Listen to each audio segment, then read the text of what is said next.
Salam əziz tələbələr, İslam tarixi dərsindəyik. Deməli, əziz tələbələr, bizim yadımızdadırsa, biz keçən dəfə Uhud döyüşünün bütün nəticələrindən danışdıq. Və sonra dedik ki, Uhud döyüşündən sonra belə bir vəziyyət yarandı ki, deməli, döyüşdən sonra onlar Peyğəmbəri dedik, mühasirəyə salmışdılar və Peyğəmbər mühasirədən çıxdı. Və bu vaxtı onlar ki, Peyğəmbər mühasirədən çıxdı, qayıtdılar Mədiniyə, onlar yenə də qayıda bilərdilər. Yenə də qayıdardılar və vəziyyət daha da çətinləşərdi. Müharibə taktikası gündəmə gətirdi. Peyğəmbər sallallahu, yəni müharibə taktikasına əməl etdi. Neynədi? Deməli, Ümmü Məktumu Mədinədə öz yerinə təyin etdi və biraz ordu yığdı və ordu ilə şəhərdən çıxdı. Yadımızdadırsa demişdik, orduda da demişdi ki, münafiqlər və döyüşdə iştirak etməyənlər olmasınlar bu orduda.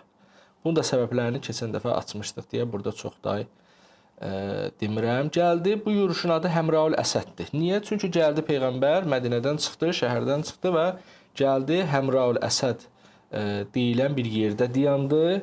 Və Xuzayə qəbiləsinin başçısı Məbəd Xuzayi onunla görüşdü və ona başsağlığı verdi həmin Uhuddakı problemlərə görə və Peyğəmbər Məbəd Xuzayi ondan Peyğəmbərlə arası yaxşı bir nəfər idi. Peyğəmbərin göstərişi ilə o getdi Rəvahə deyilən bir yerə. Rəvahə Məkkə ordusu, Qureyş ordusu gedib orada qərarlaşmışdılar və fikirləri var idi ki, bir də qayıdalar. Məkkəyə getməmiş bir də gələrlər, Mədiniyə Peyğəmbərə hücum çəkələr, İslam ordusuna hücum çəkələr. Ona görə də Peyğəmbər Məbədi Əbu Süfyanla görüşə göndərir.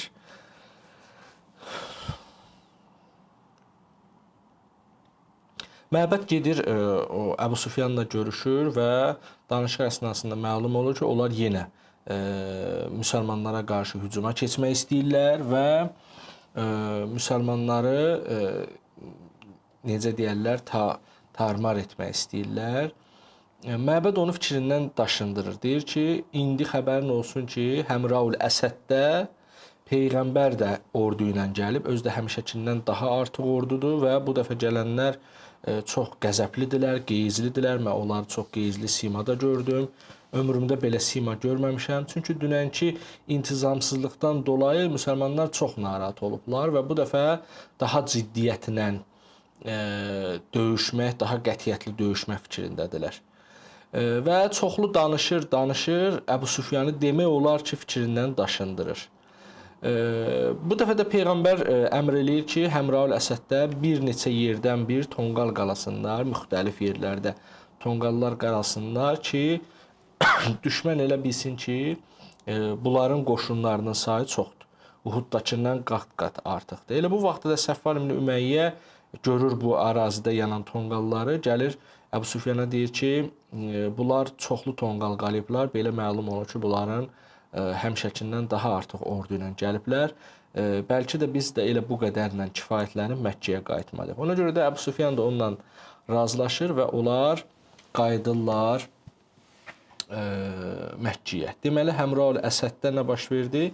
Peyğəmbər Uhudun səhərisi gün gedir, Həmraül Əsəddə mövqe seçir və orada çoxlu tonqallar qalıyır və Xuzayə qəbiləsindən olan Məbədlə tanışlıq nəticəsində Məbədi göndərir. Məbəd də gedir onları razılaşdırır və Peyğəmbər növbəti bir belə deyək də problemdən qurtulur. Çünki Peyğəmbərin ətrafında olanlar, yəni bilirsiniz, Qureyş ordusu çox təcrübəli, eyni zamanda da çoxdan bir yerdə olan, daim bir yerdə döyüşən bir ordu idi. Amma Peyğəmbər gəlib Mədiniyə, ordusu bir mənada nizamlı, intizamlı deyil. Həm ənsar var, həm mühacir var, həm hər cür adam var.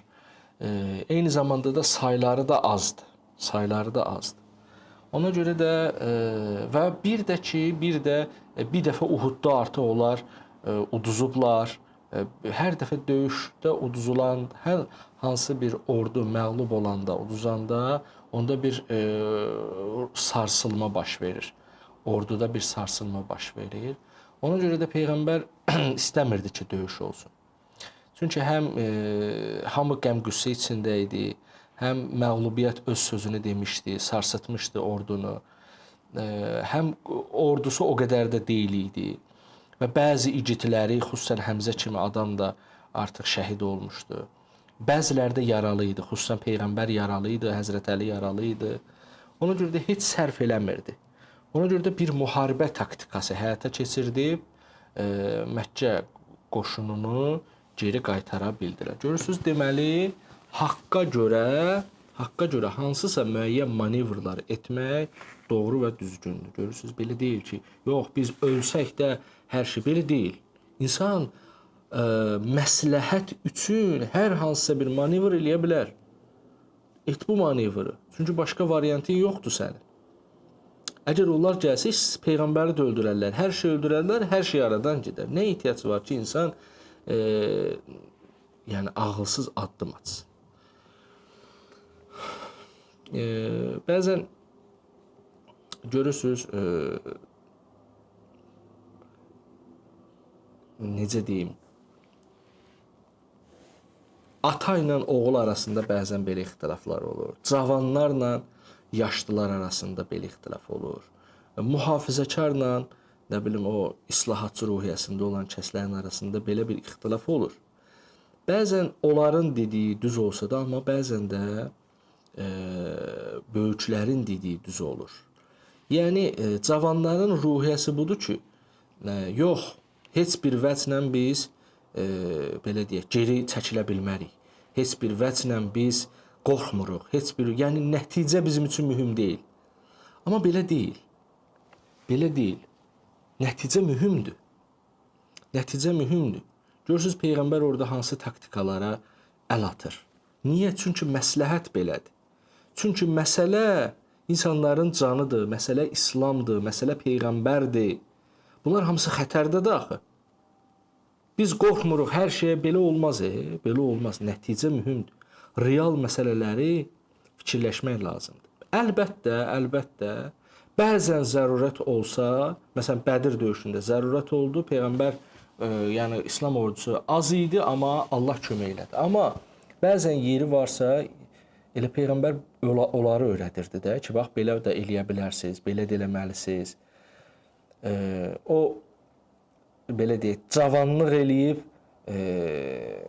cavanların adətən fikirləri belə olur da, dəli dolu olurlar. Hər addım atmaq olmaz. İndi biz keçəcəyik döyüşlərin birində bir nəfər cavan, əlbəttə hələ müsəlman olmamışdı onlar, sonradan müsəlman oldur. Orada bir belə cavanlıq hərəkəti eləyir, yaşlıların sözünə qulaq asmır və nəticə çox pis olur. Ona görə də nəyin bahasına olursa olsun dəli doluluq eləmək olmaz. Yəni, bəzən hansısa bir taktik etmək lazımdır, xüsusən müharibələrdə. İslama xatir, dövlətinə xatir, ölkənə xatir, insanlığa xatir, xalqına xatir, hansısa manevri etmək məcburiyyətində qalsan, gərək bu manevri edəsən ki, nəticə daha pis ola bilər. Peyğəmbər də bax, belə bir iş görür. Bunlar da bizim üçün böyük bir ibrətdir. Bilirsiniz, mən deyəsən əvvəllərdə də danışmışam.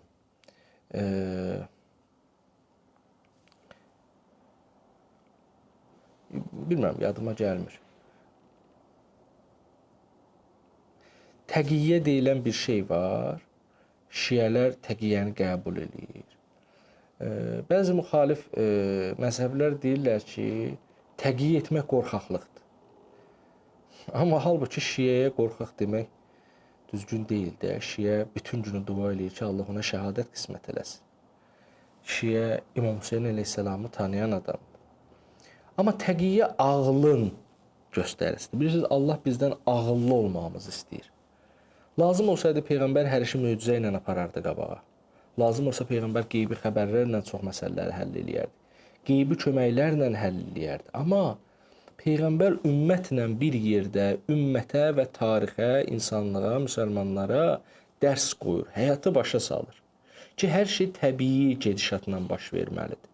Və insan ağlını ortaya qoymalıdır, nə bilim, bacarığını ortaya qoymalıdır. Məsələn, Uhud döyüşü çox böyük nəticələr verdi. Amma Peyğəmbər məsələn orada o 40-50 nəfəri başqa bir adamlardan seçsəydi, o döyüş o cürə olmazdı. Amma Peyğəmbər istəyirdi hər şey təbii şəkildə olsun. Yəni Peyğəmbərə Uhudda olan zülm heç bir yerdə olmur. Amma görürsünüz hər şey təbii olur və onlar başa düşürlər ki, biz nəfsimizə uymaqla nə pis işlərə düçar oldu. Həm onlar başa düşür, həm yanındakılar başa düşür, həm tarix başa düşür, biz başa düşürük. Ona görə də Peyğəmbər bax bu hadisələrdə müəyyən şeyləri bizlərə öyrədir. Elə yerləri olub ki, orada Peyğəmbər deyib ki, filan iş görəcəksiniz, səhabələr deyib ki, bu Allahın əmridir, yoxsa bizim seçim etmə ixtiyarımız var. Peyğəmbər buyurub ki, seçim eləyə bilərsiniz. Onlar deyib ki, onda biz bu yolu seçmirik. Biz başqa bir yol seçəcəyik. İndi Xəndəkdə görəcəksiniz. Xəndəkdə məsələn belə bir şey oldu. Xəndək müharibəsində. Amma görürsünüz, hər halda Peyğəmbər daha təmkinlidir, məsləhətə uyğun addım atır, lazım olsa müharibə taktikalarından istifadə eləyir, məsləhətə xatir. Dinə xatir, xalqa xatir. Yəni hər yerdə cəmaatı, xalqı, döyüşçüləri güdaza vermək olmaz. Yaxşı. Başqa bir başlıq budur ki, həmən döyüşdə bir nəfəri əsir tuturlar. Bu əsir kim idi? Bu əsiri Peyğəmbər Bədr döyüşündə də tutmuşdu. Sonra onu o narahat olmuşdu, üzrxahlıq eləmişdi. Peyğəmbər demişdi, çox peşmansan, bir də belə etməzsənsə biz səni buraxırıq, amma bir də müsəlmanlara qarşı döyüşmə. O da demişdi ki, baş üstə, bir də döyüşmərəm. Amma Uhud döyüşündə həmən adam bir də döyüşürmüş və Peyğəmbər həmin o Həmrəul Əsəddən qaydanda onu yolda görürlər. O bu dəfə də üzrxahlıq eləyir və Peyğəmbərdən onun bağışlanmasını istəyir, amma Peyğəmbər deyir ki, bir dəfə səhv eləyər insan. Bir dəfə səhv eləyər. Sən gördün bizim sənə qarşı olan rəhmətimizi, güzəştimizi, sən bir də bizi öldürməyə gəlirsən. Yəni, ona görə Peyğəmbər bu dəfə onu bağışlamır və onu edam edirlər. Hicrətin 3-cü ilində başqa bir hadisə də İmam Həsən əleyhissalamın dünyaya gəlməsi olur. Ramazan ayının 15-də İmam Həsən əleyhissalam Hicrətin 3-cü ilində dünyaya gəlir. Hicrətin 3-cü ilində olan bütün hadisələri yekunlaşdırdıq. İndi keçirik Hicrətin 4-cü ilində baş vermiş hadisələrə. Bir neçə dənə faciəli hadisə olmuşdu. Onları mən oxuyuram sizin üçün. Kitabımızda da var təbii ki. Deməli, Uhud döyüşündən sonra, bax məğlubiyyət belədir də. Uhud döyüşündən sonra bəzi qəbilələr artıq cürətləndilər. Bədirdə bəzilər qorxmağa başlasa da, ehtiyatlanmağa başlasa da, amma məğlubiyyətdən sonra bəzi qəbilələr yenə də cürət tapdılar.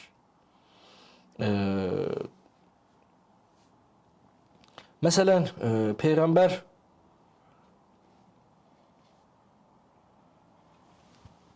bir dənə dəstə ilə, məsələn, Bəni Əsəd tayfasının Mədiniyə hücum etmək xəbərini aldı. Peyğəmbərin çoxlu kəşfiyyatçıları var idi. Xəbər gəldi ki, Bəni Əsəd tayfası Mədiniyə hücum etmək istəyir. Peyğəmbər tez qarşıladı. Əbu Sələmənin başçılığı ilə 150 nəfərlik bir dəstəni göndərdi onların üstünə və Əbu Sələməyə də dedi ki, hələ dəstə bilməsin hansı tərəfə gedirsiniz. Qəfildən bu işi görərsən. Niyə? Çünki onların da kəşfiyyatı olurdu da. Ona görə də xəbərlər olmadan gedib onları tərki silah etməli idilər. 150 nəfərlik bir dəstəni göndərir və onlar gedirlər və Əbu Sələməyə tapşırır ki, gecələr hərəkət elə, gündüzlər dincəl ki, səndən xəbərdar olmasın. Və Əbu Sələmənin belə deyək, zirəncliyi ilə qoşun gecə ikən gəlir, həmən Bəni Əsəd tayfasını mühasirəyə alır və təhlükəni yerindəcə boğur. Bu dəfə oradan çoxlu qənimətlər olur və onların hamısını götürüb qayıdırlar Mədiniyə. Yəni Bəni Əsədin də cürəti burada öz belə deyək, uğursuzluğunu göstərir. Niyə? Peyğəmbər vaxtında onu qarşılayır. Və Peyğəmbər tamam bu şeylərə diqqətli idi ki, Uhudda əldən verdikləri o belə deyək, avtoritetliyi əldən getməsin tam. Çünki bütün bütpərəstlikdir Ərəbistan. Peyğəmbər də onlara qarşı sanki qiyama qalxıb. Hamısı əl-ələ versələr çox pis nəticələr ola bilər axı. İndi sonra deyəcəyik ki, bundan sonraki döyüşdə, Xəndək döyüşündə elə belə oldu. Ona görə də Peyğəmbər vaxtında həm baş qaldıranları tərk silah eləyir, həm də ki, başqalarına da yenə də kömək üçün, müsəlmanların sayı çoxalsın deyə yenə də təbliğat qrupları göndərirdi. Bax, Peyğəmbər elə hey bu aralar fikri bu idi ki, həm təbliğat qrupları ilə öz ordusunu çoxaltsın, müsəlmanların sayını çoxaltsın, həm də hər bir qəbilə və tayfanı müsəlman etməklə bir mənada onların da şərrindən qurtulmuş olur. Eyni zamanda da ki, bəzilərini də həmin o neytral vəziyyətə gətirmək istəyirdi ki, artıq onlardan bir təhlükə gəlməsin. Ona görə də Peyğəmbərin işlərindən də biri bu idi ki, müxtəlif yerlərə təbliğat qrupları göndərirdi.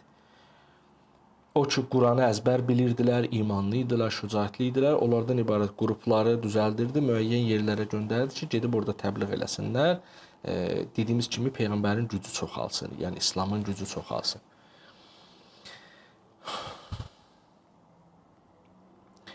Amma iki dənə faciə baş verir belə təbliğat qruplarının başına. İki faciə gəlir. Bizim kitabımızda bunu gətirib istəyirəm. Onların hər ikisini sizin üçün oxuyum. İbn Hişam deyir ki, 6 nəfər, İbn Səəd də deyir ki, 10 nəfərdən ibarət təbliğat qrupu faciəli bir hadisə ilə rastlaşırlar. Deməli, Əzul və Qarrə tayfaları var. Onlar nümayəndələri gəldilər Peyğəmbərin huzuruna və bir hiylə işlətdilər. Dedilər ki, bizdə İslama meyil yaranıb. İslam dinini qəbul etmək üçün gözəl şərait var. Bizə təbliğat üçün adamlar ver ki, onlar gəlsinlər bizim tayfalarımıza, Əzul və Qarrə tayfalarına İslamı öyrətsinlər. Peyğəmbər də dedi ki, yaxşı. Çünki bu çox yaxşı bir xəbər idi də. Peyğəmbər bunu mütləq dəyərləndirməli idi. Bu fürsətdən mütləq istifadə etməli idi. Peyğəmbər Mürsəd adlı səhabənin başçılığı ilə bir qrup təbliğat qrupunu göndərdi ki, getsin. Onlar getdilər, təbliğat qrupu getdi. Rəci adlı bir yerə çatanda, su hövzəsi olan bir yerə çatanda Əzul və Qarrə tayfaları öz çirkin işlərini həyata keçirməyə başladılar. Dedilər ki, sizi öldürəcəyik. Və bunun üçün Huzeyl tayfasından da kömək istədilər. Bu vaxtda artıq onların arasında bir döyüşmə olacaqdı. Bu, deməli, təbliğat qrupunda olan o 10 nəfərə yaxın adam da əslində həm də elə döyüşçülər idilər. Onlar belə qərara gəldilər ki, biz döyüşəcəyik. Yəni, təslim olmuruq, biz döyüşəcəyik. Onlar dedilər ki, and içib dedilər ki, biz sizi öldürmək fikrimiz yoxdur. Sadəcə sizi Qureyşə təhvil verməliyik. Onlarda da bizim əsirlərimiz var. Sizin əvəzinizdə onları alacaq. Amma təbliğat qrupunun möminləri dedilər ki, biz razı deyilik. Biz döyüşəcəyik, biz razı deyilik, bizi əsir götürəsə.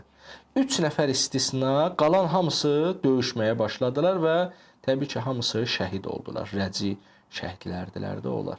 Şəhid oldular. O 3 nəfər Zeyd ibn Disnə, Xubeyb ibn Ədi və Abdullah idi. Qalanları hamısı şəhid oldular. Yolda Abdullah da təslim olduğuna peşman oldu. Dedi, gərək mən təslim olmayaydım. Başladı o da döyüşməyə. Döyüşməyə başladı. Bu vaxtı əlin qılıncı atır. Bu vaxtı onu daşqalaq eləyib onu orada öldürürlər. 2 dənə əsiri aparırlar, Məkkə müşriklərinə təhvil verirlər və bunun müqabilində onlar da bir əsir azad eləyirlər. Səfvan ibn Üməyyənin atası ki, Bədirdə ölmüşdü, müşriklərdəndir də Səfvan ibn Üməyyə. O Zeydi pulla alır ki, belə bir təbliğatçını öldürməklə atasının intiqamını almış olsun. Və Məkkə şəhərində çox faciəli bir hadisədir. Məkkə şəhəri, həmin o 6-7 nəfər orada öldürülür və Məkkə şəhərində bir təntənəli mərasim qurulur. Dar ağacına asmaq istəyirlər. Tənimdə bir dar ağacı qurulur ki, Zeydi orada dara çəksinlər. Bir müsəlmanı orada dara çəksinlər. Yəni, çox faciəli bir hadisə idi. Və hamı da yığışır ora ki, bir əsir var əlimizdə, indi onu dar ağacına asacaq. Son vaxtlarda ki, indi artıq dar ağacına asılacaq, Əbu Süfyan ona deyir ki, sənə and verirəm inandığın Allaha, ki, sən inanırsan Allah. İstəyərdim, bax, indi sən ölüm anındasan. Səni indi biz öldürəcəyik, səni dar ağacına asacaq və sən öləcəksən. İstəyərsən ki, sənin əvəzinə həmin o ağa dediyin Muhammed burada olsun və sən sağ qalasan. Belə deyəndə o bütün millətin eşidəcəyi bir yer idi də. Zeyd dedi ki, Allaha and olsun ki, nəinki Həzrət Muhammed əleyhissalam. Hətta razı olmazdım ki, mənim azadlığın bahasına onun ayağına bir tikan batsın. Belə deyəndən sonra Əbu Süfyan çox narahat oldu və dedi ki, bu işi qətiləşdirin. Sonra da dedi ki, Muhammedin dostları kimi vəfalı dostlar görməmişəm. Onlar necə də öz ağalarına qarşı belə vəfalı və sadiqdirlər. Və Zeydin bu sözü tarixə yazıldı ki, mən onun yolunda şəhid oluramsa, heç istəmərəm o mənim yerimdə olsun. Heç razı olmaram ki, mənim azadlığın bahasına onun ayağına tikan dəysin. Sonra digər bir, iki dənə idi axı, əsir, Xubeyb adında bir nəfər vardı. Onu da bir xeyli həbsxanada saxladılar. Vaxt gəldi ki, onu da həmin o tənim deyilən bir yerdə dar ağacına çəkəcəklər. O da icazə aldı. Dedi ki, xahiş eləyirəm ki, ömrümün sonunda 2 rükət namaz qılmaq üçün mənə icazə verin. Xubeybə icazə verdilər, 2 rükət namaz qıldı. Ondan sonra namazı qutarandan sonra dedi ki, Allaha and olsun ki, ömrümdə ən az qıldığım namazdır. Özüm az qıldım ki, deyərsiniz ki, ölümdən qorxduğuna görə namaz uzadır. Yoxsa daha çox qılardım namazı. Çünki mən namazı sevirəm. Sonra başını yuxarı qaldırdı. Dedi ki, ilahi, biz Peyğəmbərin göndərdiyi işi yerinə yetirdik. Sonra dedi ki, ilahi, görürsən ki, salamımı Peyğəmbərə çatdırmaq üçün ətrafımda bizə dənə də dost yoxdur. Allahım, sən mənim salamımı Peyğəmbərə çatdır günə. Orada bir şeir də deyir. İbn-i Hişam yazır onun şeirini. Təqribən tərcüməsi belədir ki, Allaha and olsun ki, müsəlman olaraq ölsəm, harada bastırılacağımın fərqi yoxdur. Mənim ölümüm Allah yolundadır. Əgər o istəsə, bunu mənim tikə-tikə doğranmış üzvlərimə də mübarək eləyə bilər. Yəni, mən narahat deyiləm. Və onu da dar ağacından asırlar. Bu xəbər Peyğəmbərə çatır və bütün müsəlmanlar, eləcə də Peyğəmbər çox narahat olur. Həsən ibn Sabit adlı məşhur şair qəmli bir şeir yazır. Peyğəmbər çox narahat olur ki, bilirsiniz, həm də nə məsələ idi. Bir var döyüşdə öldürülənlər, bir də var ki, bunlar artıq sui-qəsdlər idi. Belə bir sui-qəsdlər, terrorlar artıq cürət ələ gətirirdi, cürət yaradırdı. Ona görə Peyğəmbər çox narahat oldu ki, artıq müsəlmanlara qarşı, İslama qarşı belə cürətlər artacaq. Bilirsiniz, necə həssas bir dönəm idi. Doğrudan da o dönəmlər çox həssas bir dönəm idi. Çünki Peyğəmbər bayaq dediyim kimi, Peyğəmbər müşriklərə qarşı bir qiyam qaldırmışdı. Bütün Ərəbistanın tayfa və qəbilələri bilirdilər ki, bu kişinin məqsədi şirki aradan aparmaqdır, bütpərəstliyi aradan aparmaqdır və günü-gündən də inkişaf edir. Ona görə də hər birinin Həzrət Muhammed əleyhissalam barədə, yəni İslam ordusu, İslam müsəlmanlar barəsində bir plan proqramı var idi. Amma hərəsi bir yer gözləyirdilər. Bəziləri qorxurdu, bəziləri zamanı gözləyirdi və s. və ilə axır. Amma hamı bilirdi ki, bu bizim düşmənimizdir. Bu bir gün bizim də qapımızı döyəcək. Hamı bunu bilirdi.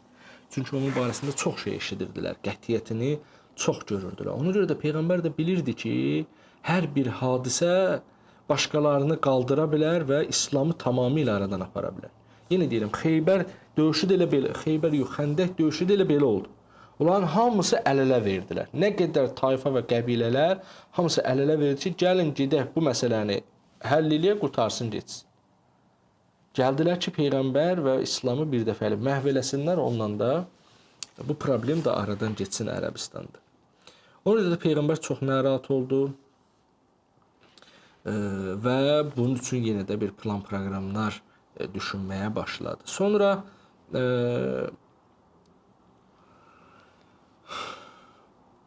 Zeydlə Xubeybin nəşini gətirmək lazım idi. 2 dənə cəsarətli müsəlman getdilər gecəykən həmin o dar ağacından asılmış Zeydlə Xubeybin nəşini götürüb gəldilər. Baxmayaraq ki, orada gözətçilər var idi, amma bunların fərasəti nəticəsində onların nəşlərini gətdilər və onları bastırdılar, dəfn elədilər müsəlmanlar. Bu Rəci faciəsidir. Bir faciə də Bir Məuna faciəsidir. Bu ondan da artıq adamın belə deyək, qətlə yetirilməsi bahasına baş verib. Deməli,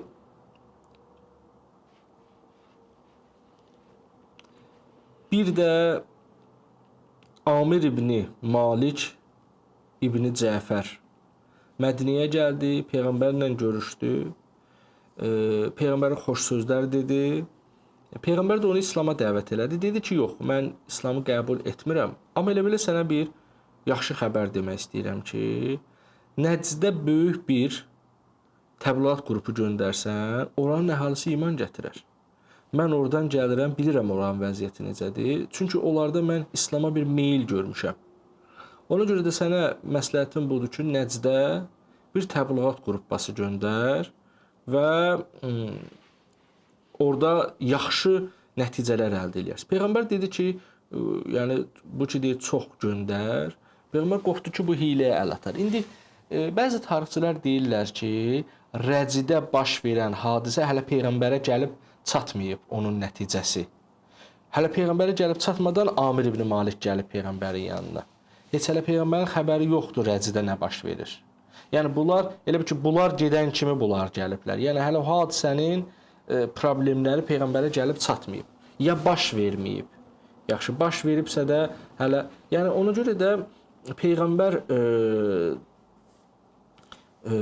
çünki bir dənə sual gündəmə gəlir ki, Peyğəmbər bilirdi ki, Rəcidə belə bir terror elədilər, sui-qəsd elədilər. Niyə Bir Məunə faciəsi üçün yenə təbliğat göndərdi? Alimlər neçə dənə cavab verir? Deyirlər ki, biri budur və neçə dənə də tarixçinin adını çəkilər. Mən yeri gələndə o tarixçilərin də adını çəkəcəm. Deyirlər, biri budur ki, ümumiyyətlə Peyğəmbərin Rəcidən xəbəri yox idi bu qrupanı göndərəndə. Çünki burada 40 nəfər adamı göndərir Peyğəmbər və bunlara da sui-qəsd olur. İkinci məsələ budur ki, Peyğəmbər onsuz da adam göndərməli idi, amma hesab kitabla göndərməli idi. Peyğəmbərin çünki işlərindən biri bu idi ki, adam göndərsin. Və bəzilər deyirlər ki, Peyğəmbər burada sığortalasın deyə bəzi ehtiyat addımları atdı. Neynədi? Dedi ki, mən narahatam. Amir dedi ki, mən zamin oluram. Mən zamin oluram. Ərəblərdə də belə bir qayda var ki, kimsə zamin oldusa qurtardı. Yəni, hər bir şey onun başında olacaq. Hətta tarixçilər deyirlər ki, Amirin özünü Mədinədə saxladılar. Amir özü bir girov kimi Mədinədə qaldı ki, ev yoxdur, mən getmirəm. Təki bunlar getsinlər, orada bir İslama bir meyllənmə var, onu həll eləsinlər. Peyğəmbər Munzirin başçılığı ilə Quranı əzbər bilən 40 dənə təbliğatçını, 40 dənə mömini, hafizi Quranı göndərdi həmin Nəcd. Onlar gəldilər Bir Məuna məntəqəsində məskən saldılar. Həmin o Nəcdin başçılarından olana deməli Amir ibn Tüfeylə yazdığı məktub müsəlmanlardan biri ona çatdırır. Deməli həmin adam, Nəcdin o başçılarından olan adam nəinki Peyğəmbərin məktubunu oxumur, həm də həmin o məktub gətirən adamı da qətlə yetirir və bütün qəbiləsini təhrik edir ki, bunlar bu 40 nəfəri öldürək. Belə deyiləndə qəbilənin üzvləri etiraz edirlər ki, olmaz. Çünki Amir ibn Malik həmin bu adamlara aman verib. Belə olsa biz öz qəbiləmizin başçılarına qarşı, öz qəbiləmizin başçısına qarşı artıq xəyanət etmiş olaraq. Çünki o həm Mədinədədir, girovdur, həm də ki biz söz vermişik, ona görə də biz onlarla döyüşə bilmərik. Bu dəfə İbn Tüfeyl görəndə ki, alınmır, o başqa qəbilələrdən kömək istədi. Və həmin ərazini mühasirəyə aldılar və onlarla döyüşməyə başladılar. Təbii ki, o Quran hafizlərinin də hamısı döyüşçülər idilər eyni zamanda. Onlar döyüşməyə başladılar.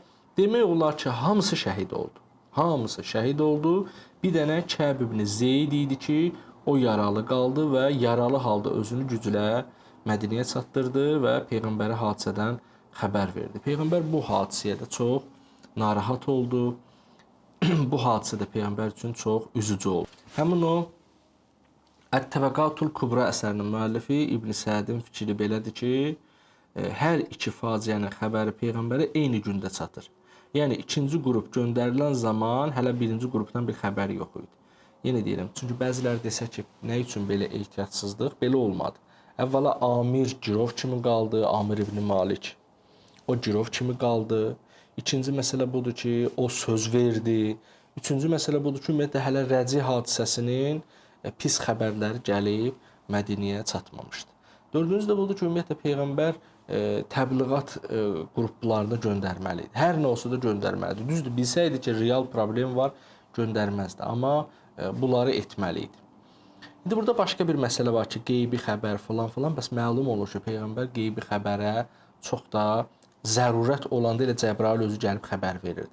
Amma zərurət olmadığı müddətcə təbii axarla getməsinə çalışırdı. Çünki Peyğəmbər qeybi xəbəri əgər müraciət eləsə qeybə, onları bilər ki, nə olacaq. Amma Peyğəmbər istəyirdi ki, İslam müsəlmanların canfəşanlığı ilə, Peyğəmbərin tədbiri ilə, ağılla, imanla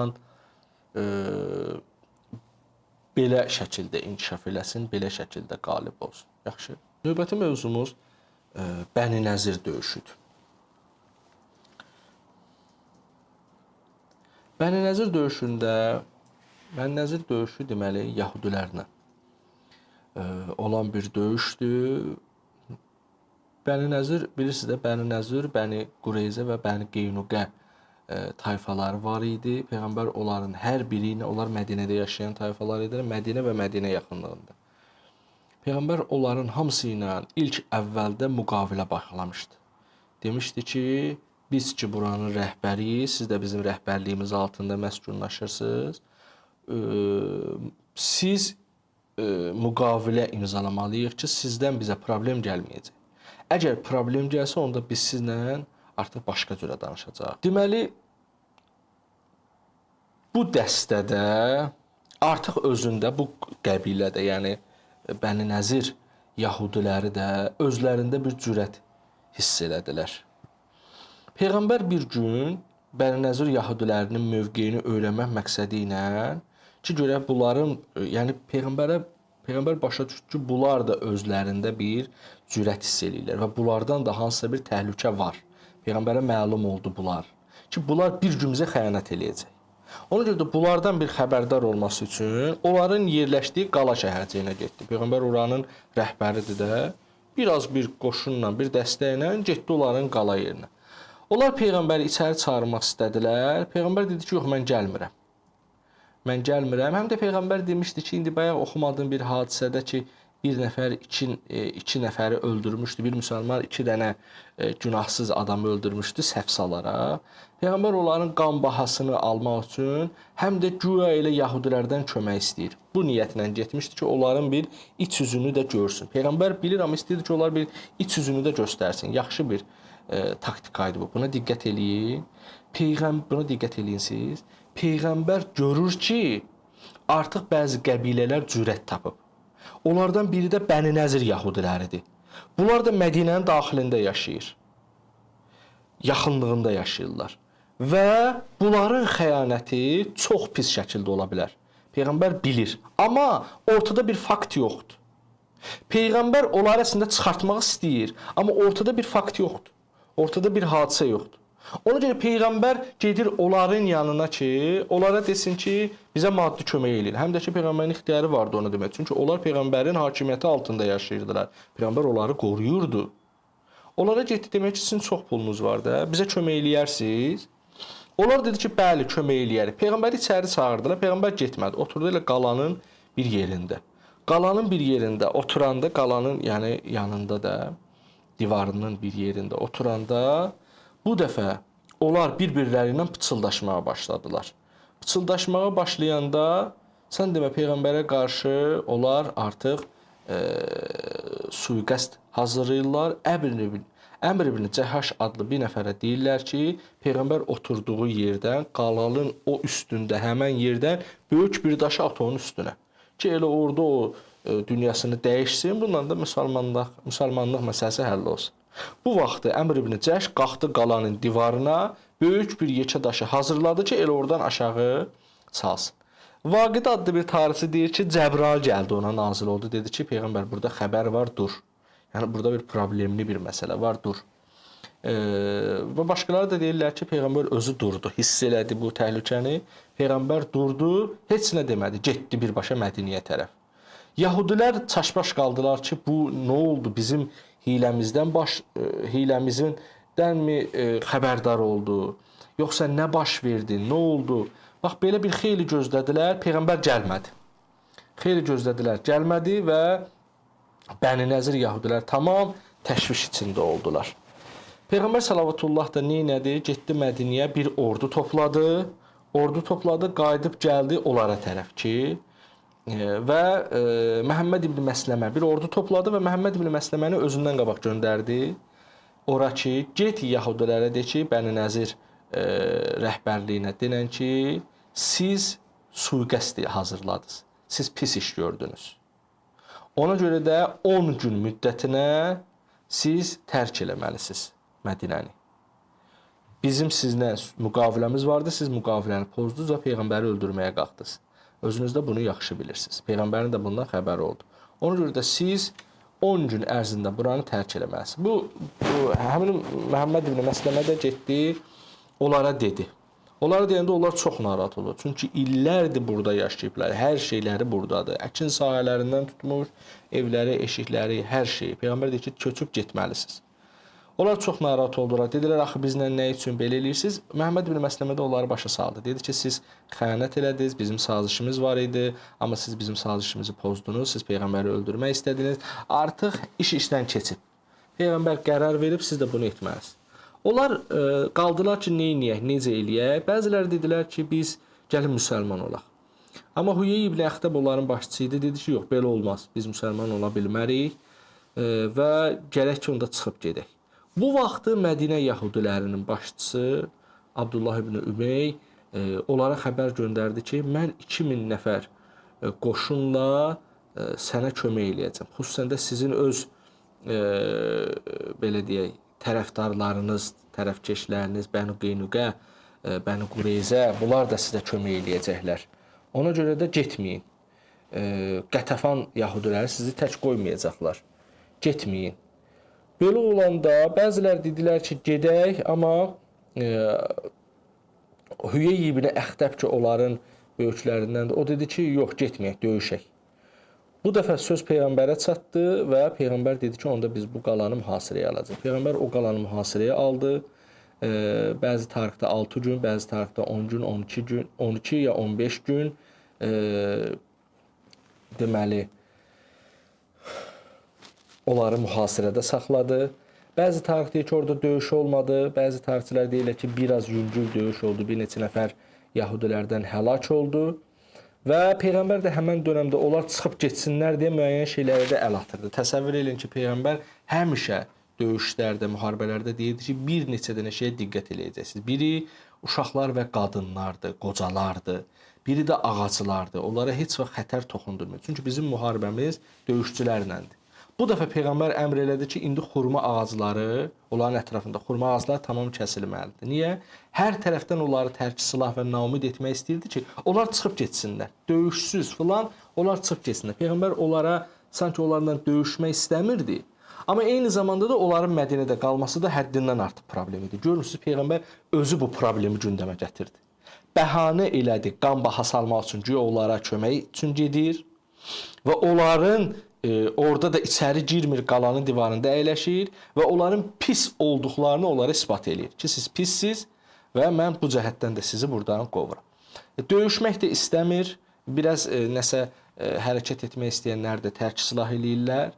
Ondan sonra Peyğəmbər deyir ki, çıxıb getməz. Onlar məcbur qalırlar artıq təslim olmağa 10 gündən sonra ya 15 gündən sonra, bəzi tarixdə 6 gündən sonra təslim olurlar. Peyğəmbər deyir ki, mən sizə heç nə eləməyəcəm. Nə də istəyirsinizsə götürün özünüzdən aparın. Bir dənə silahları aparmağa icazə verilmir sizə. Onlar da hər şeylərini götürdülər. Hətta tarix yazır ki, evlərində həmin o pəncərələrinin haşiyələrini də çıxartdılar ki, hər şey aparırlar. Bəzi yerləri sökdülər, xaraba qoydular. Amma silahlarını qoydular yerə. Bütün belə deyək də həmin o daşınmaz əmlaklarının hamısı, sahələri, əkin yerləri, xurmalıqları hamısı qaldı və onlar çıxıb getdilər. Bəzi tarixçilər yazır ki, onlar gedəndə dəf çala-çala, mahnı oxuya-oxuya gedirdilər. Güya ki, yəni biz öz xoşumuzla gedirik və buna da narahat deyil. Bizə elə xoş idi, belə özlərini göstərmək istəyirdilər, amma kimlikləri artıq ortaya çıxmışdı. Qiyamət günündə də onların hamısını görəcəyik biz.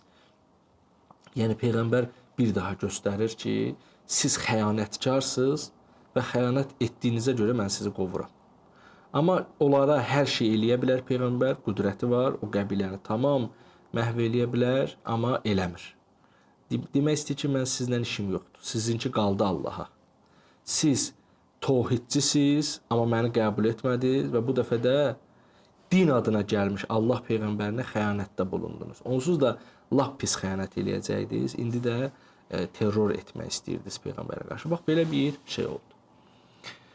Bir hadisə də budur ki, bir hadisə deyəndə, yəni davamında həmin o Bəni Nəzirin ki, əkin sahələri qaldı, yerləri, mülkləri qaldı, bir də ki, onların silahları qalmışdı. Həşr surəsinin 6-cı ayəsinə əsasən İslam ordusu döyüşsüz olaraq nə qənimət əldə eləsə, bu ancaq Peyğəmbərin özünə məxsus olur. Amma döyüşlə əldə eləsə, o qənimətlərin hamısı döyüşçülərin arasında bölünməlidir. Amma döyüşsüz, döyüş olmadan belə olursa, onda bu Peyğəmbərin öz ixtiyarına keçir. Burada da heç bir döyüş olmadı deyə, ordu döyüşmədi deyə, bu Peyğəmbərin öz ixtiyarına keçdi. Peyğəmbər də onlarla danışdı, xüsusən Səd ibn Məaz, Səd ibn Übadə. Bunlara dedi ki, mən belə bir iş görmək istəyirəm. Bu torpaq sahələri ki, mənim ixtiyarımdadır. Hicrətdən 3-4 il keçib, hələ də o mühacirlər, Məkkədən Peyğəmbərlə gələnlər, o mühacirlər hamısı evsiz eşiksizdirlər. Ənsarların evində qonaq qalırlar. Mən istəyirəm ki, elə bax, buradakı torpaq sahələri, evləri, onların hamısını mühacirlərin arasında bölüşdürüm. Onlar da razı oldular. Deməli, bütün o Bəni Nəzir qəbiləsinin yerləri, əkin sahələri, hamısı, torpaqları mühacirlərin arasında bölüşdürüldü. 2 dənə ənsara oradan pay verildi. Çünki onlar da çox imkansız idilər. Biri Səhl ibn Hüneyfə idi, biri də Əbu Dəcanə idi ki, onlara da verildi. Bir də ki, Bəni Nəzir başçılarından birinin çox qiymətli bir qılıncı var idi. Peyğəmbər onu da Səd ibn Məyaza verdi. Ondan sonra tarix deyir ki, müsəlmanların demək olar ki, maddi durumları düzəldi. Çünki o vaxta qədər mühacirlər, yəni Məkkədən gələnlər də narahat idilər. Həm qonaq qalırdılar ənsarın evində, həm də ki, evsiz eşsiz idilər, mal mülkləri yox idi, torpaq sahələri yox idi. İndi burada artıq əkin sahələri var, torpaqları var, evləri var. Həm də ki, bir tərəfdən bu ənsara da elə bir yük idi. Demək olar ki, onlar üçün yaxşı oldu, xüsusən də qənimətlər, silah sursatların özləri də bir qənimətdir, bir maddiyyatdır. Demək olar ki, onların maddiyyatlarında bir xeyli irəliləyiş oldu. Hicrətin 4-cü ili bir dənə də hadisə oldu. Şərabın haram buyurulması. Deməli, hələ bu vaxta qədər 13 il Məkkə dövrü, 3-4 ildə Mədinə dövrü, hələ də şərab qadağan edilməyib. Ərəblər çox şərabxor idilər. Həddindən artıq şərab aludəçisi idilər. Yadınızdadır, tarixdə bir neçə yer oxumuşdu. Bir nəfər vardı, gəldi, hətta Peyğəmbərə İslamı qəbul etsin, amma ona dedilər ki, şərab qadağan ola bilər. O dedi ki, yox, şərab qadağan olarsa mən neyniyərəm bəs? Yəni, həddindən artıq şərab aludəçisi idilər, şərabxor adamlar idi. Ona görə də Peyğəmbər və Allah, yəni, şərabı hələ də qadağan etmirdi. Həm daxildəki müsəlmanlardan hazır olmayanlar var idi, həm də ki, başqaları da eşitsəydi, hələ Peyğəmbərin belə deyək, ordusu tamam qurulmayıb, belə bir dönəmdə, həm də ortada bir uğur da yoxdur indiyə qədər də, indi yavaş-yavaş özlərini tuturlar. Bilirsiniz, çətinləşdirmək insanların dindən biraz da uzaqlaşmasına səbəbdir. Elə bizim təbliğatlarımızda da belə olmalıdır. Məsələn, görərsən ki, bizlərdən biri kimisə təbliğ eləmək istəyəndə onu çağırır, sən namaz qılmasını deyir, bəli, istəyirəm mən də namaz qılam. Ancaq ona qadağaları sayırıq. Bəzən o qədər qadağa sayırır ki, o adam fikrindən dönür. Bax, namaz qılırsansa yaxşı eləyirsən, çox yaxşıdır, cənnətə gedəcəksən, amma Bunu etməyəcəksən, bunu etməyəcəksən, bunu da etməyəcəksən, bunu da. Nə olub? Axı niyə bu qədər indidən başladın? Qoy hələ o nəyə gücü çatır eləsin. İmanı artdıqca yavaş-yavaş hər şey düzələcək. Bax bunu bir nümunəsi, demirəm biz günahları gizlədək. Bizdən soruşsa ki, məsələn filan iş eləmək olar, deyirik, hə problem yoxdur, elə. Belə deyə bilmərik, ixtiyarımız yoxdur. Nə soruşsa deyərik. Amma indidən demədə onun ağlına gəlməyəcək günahlar var. Toya getməyəcəksən, əmi qızınla görüşməyəcəksən, barmağına qızıl üzük taxmayacaqsan, nişanında falan eləməyəcəksən. Toyun olsa belə orada gərək çalğı olmasın. Bir dayan. Onlar zaman gələndə indi o tər yoluna qoyacaq. İndidən o 100 dənə qadağanı ona niyə deyirsən ki? Bilirsən, onsuz da dinə gəlmə hansısa boyunduruğu ələ keçirmək deməkdir. Bir dəfə də onun ağlına gəlməyən günahları deməyə nə ehtiyac? Baxın, Peyğəmbər Məkkədədir. 13 il orada qalıb, Allah şərabı qadağan eləməyib. Yaxşı. Gəliblər bura, üstünə 3-4 il keçib, artıq indi fürsət yaranıb. Həm şərabın problemləri çıxdı, indi mən oxuyacağım hadisələrini. Şərab içənlərin bəzi problemləri çıxdı. Bundan belə Allah yenə də qəti demədi ya. 3 dənə ayə göndərdi, tədricən. Söhbəti birinci açdı yumuşaq, bəziləri 4 dənə ayə. Birinci yumuşaq açdı, ikinci müqayisə elədi, üçüncü bir söz dedi, dördüncüdə qadağan elədi Allah. Niyə? Çünki insandır da bu. Əgər çox bərkin tutsan, qaçar. Övladlarımızla da belə rəftar eləməliyik, dostlarımızla da, valideynlərimizlə də. Görürsən ki, məsələn, atadır, anadır, güclə gəlib namaz. Öz vasvasalığımızla gedib, sənin namazın orası filan problem, burada filandır. Quranı da öyrənməlisən ki, qiraətini düzəlsin. Bir dayan, qoy özün tutsun, bir imanı ortada qalsın ondan sonra. Sən ona bəzi şeyləri deyəcəksən, o qaçacaq. Bu, tarix boyu çox görsənib. Hətta Şəhid Mütəhhəri özünün bir kitabında deyir ki, bir hadisə oldu, deyir, mən bir nəfəri dinə gətirmişdim.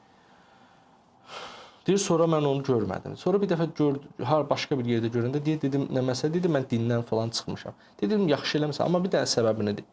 Deyir, mən bir dəfə getmişdim məscidə, oturmuşdum arxa cərgələrin birində. Deyir, qabaqdakı cərgədən bir dənə kişi durdu, gəldi, oturdu mənim qabağımda. Bu da çox çətin gəlib, deyirəm. Mütəhhəri ağa bunu çox çətinliklə anladıb, gətirib də dinə. Deyir, o kişi mənə dedi ki, sən müsəlmansa yoxsa yox. Deyir, mənə dedim ki, ay qardaş, axı müsəlman olmasam, bu məsciddə gəlib oturun. Dedi, yox, sən mənə belə sözləri demə. Konkret dinə, ya müsəlmanam, ya müsəlman deyiləm. Deyir, mən də dedim ki, müsəlmanam. Dedi, bəs müsəlmansansa, üzvü niyə belə qırxmısan sən? Deyir, belə deyən kimi, deyir, mən əsəbləşdim, durdum, dedim, bu sizin namazınız, bu sizin dininiz, mən çıxdım, getdim. Ondan sonra deyir, mən dinə tərəf gəldim. İndi bu kişi səhv eləyib gedib, ona görə gəlib dindən çıxmayacaq. Amma olmaz da, hər insan bir cürə ağıldadır. Hər insanın bir təfəkkürü var, bir baxışı var. Sən nə üçün belə təbliğ edirsən? Bizim təbliğatçılarımızın əksəriyyəti belədir. Xüsusən də harda, məsələn, mən yas məclislərində oluram, o mollalar ki var, Allah köməkləri olsun. Ümumiyyətlə, mollalar pis deyirlər, indiyə qədər mollalar elə gətiriblər dini bizə falan. Amma savadsızlıq və dünya görüşü olmamaq, bilirsən, o cəmaatı dindən necə qaçırdırlar əksəriyyət. Hamını demirəm. İnanın ki, indi mən bir ruhaniyəm, bəzi tədbirlərə, məclislərə gedəndə indi özləri də məni bilirlər, çağırırlar, bəzən mən heç vaxt getmirəm, oturmuram orada, qalıram burada, bəzən qohumlarda filan. İnanırsınız ki, hər dəfə mən belə olur ki, mən xütbə eləyəndə mən utandığımdan çıxıram, həmin o palatkadan bayıra və yaxud da o xeyir şərifindən bayıra çıxıram, gözləyirəm ki, o qutarsın. Allahdan istəyirəm ki, heç kəş o adam danışmayaydı dinlə. Niyə o qədər danlayır cəmaatı, o qədər qadağalardan danışır, nə bilim, elə şeylər danışır ki, bunları danışmağa nə ehtiyac var? Yəni, təbliğatın bir metodikası var. Görürsünüz, aləmlərin Allahıdır. Tanıdığım adamlar var ki, onlar deyirlər ki, şərab içən adam mənə salam verməsin qohumda. Şərab içən adam mənə salam verməsin. Niyə? Niyə? Şərab içir, özü üçün içir. İndi şərablı gəlsə sənin üstüvə, xoşun gəlmirsə bu başqa.